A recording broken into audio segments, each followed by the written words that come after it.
Listen carefully, because what I'm about to tell you will make you think twice before mistreating anyone who handles your food.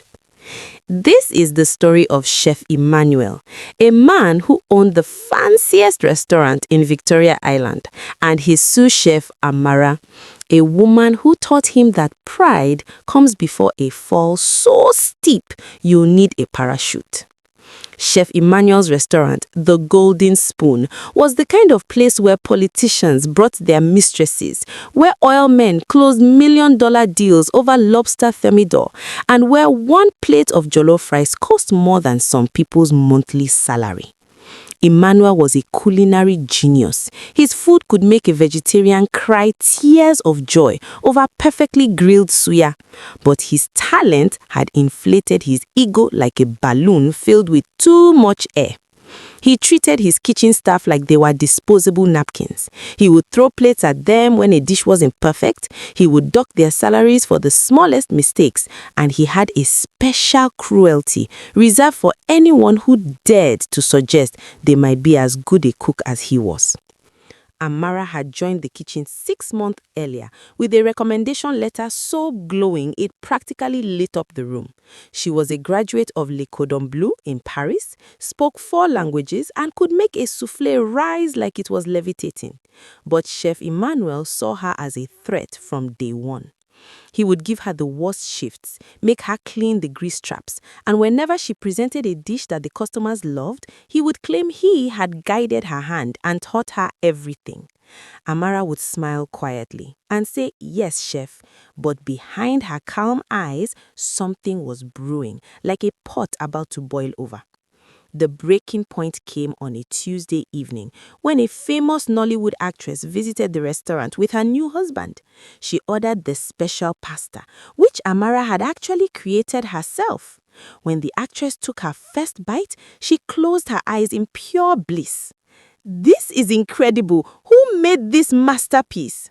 Chef Emmanuel rushed to the table, chest puffed out like a peacock. "I did, madame. It's my personal recipe, perfected over years of study in Italy." Amara was watching from the kitchen window. That was her recipe, her grandmother's recipe from her village, which she had modernized with Italian techniques. Every ingredient, every timing, every secret was hers, and this man was taking credit for it like a thief stealing jewelry in broad daylight. That night, Amara went home to her small apartment and made a phone call to her uncle in Enugu. Uncle Namdi was not an ordinary man. People whispered that he had connections with the spirit world, that he knew herbalists who could make rain fall on only one house while the neighbor's compound stayed dry. "Uncle, I need your help," Amara said quietly. "There is a man who needs to learn that talent without humility is like a car without brakes. Eventually, you will crash." Uncle Namdi listened to her story and laughed a deep, knowing laugh. "My daughter, I will send you something. Use it wisely. Remember, what you cook with anger will be eaten with regret." 3 days later, a small package arrived at Amara's door. Inside was a clay pot no bigger than her fist, sealed with red wax. A note was attached. "Add 1 pinch to his signature dish. He will taste what he has been serving to others." Now, before you judge Amara, understand this. She didn't want to harm Chef Emmanuel. She wanted to humble him. There's a difference between revenge and teaching someone a lesson they'll never forget. The next Saturday was the restaurant's biggest night of the month. A famous governor was coming to celebrate his daughter's engagement, and Chef Emmanuel had been bragging for weeks about the 10-course menu he would serve. Of course, Amara had designed 7 of those 10 courses, but nobody would ever know. That evening, while Chef Emmanuel was in his office counting money and admiring himself in the mirror, Amara opened the clay pot. Inside was a powder that looked like ground pepper, but smelled like nothing she had ever encountered.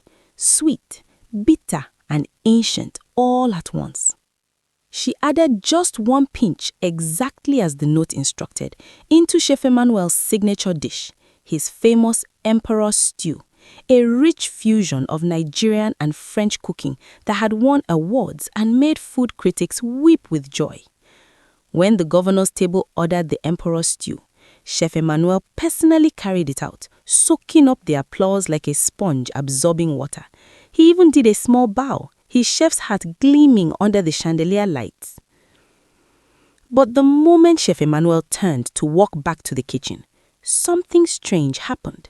His legs felt heavy, like bags of cement had been tied to his ankles. His vision became blurry, and suddenly he couldn't remember where the kitchen was. He stood in the middle of his own restaurant, spinning slowly like a confused dancer who had forgotten the steps. "Chef, are you all right?" one of the waiters asked. Emmanuel tried to answer, but when he opened his mouth, what came out was not his voice. It was the voice of his former sous chef, Tunde, whom he had fired 3 years ago for accidentally oversalting the soup. "Why did you fire me, Emmanuel? I have 7 children to feed," the voice wailed.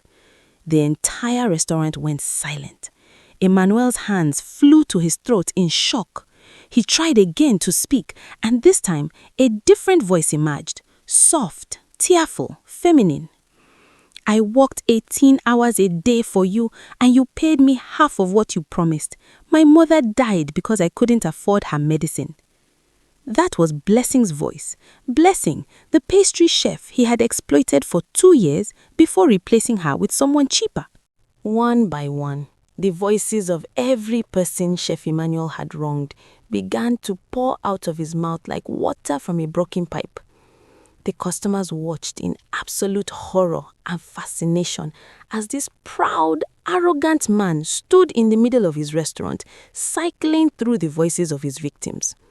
Some voices cried, some voices screamed, some simply asked, "Why? Why did you treat me so badly?" The governor's daughter fainted. Guests began to leave, their expensive meals abandoned on tables. Within 20 minutes, the golden spoon was empty except for the kitchen staff, who watched through the service window with mixed expressions of shock and satisfaction.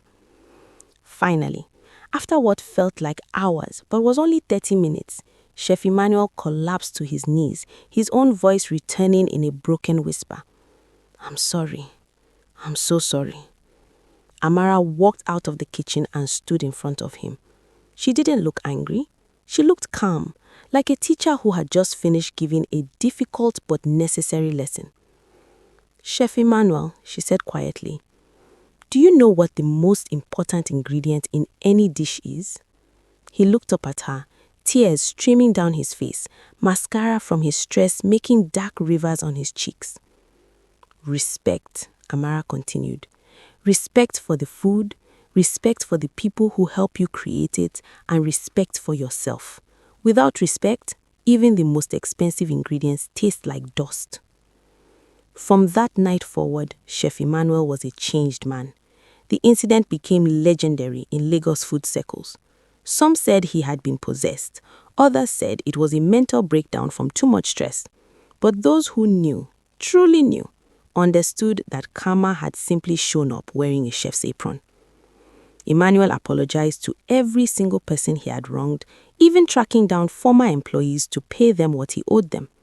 He started treating his kitchen staff like partners instead of servants, and most importantly, he gave Amara full credit for every dish she created, even making her co-owner of the restaurant.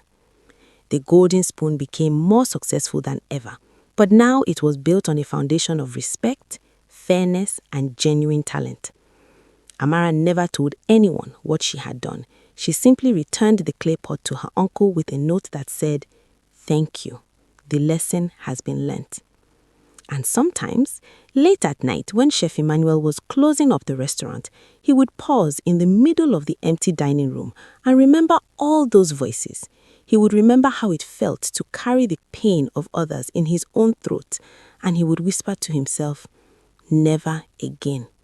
Never again." As for Amara, she eventually opened her own restaurant, where she treated every single employee with dignity and paid them fairly.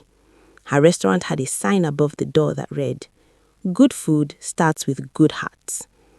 And whenever young chefs would ask her the secret to her success, she would smile and say, "Cook with respect, serve with humility, and remember that karma is the best seasoning of all." The end. Remember, how you treat people when you have power reveals who you truly are. And in this life, what goes around doesn't just come around. Sometimes it comes back as a 10-course meal you'll never forget.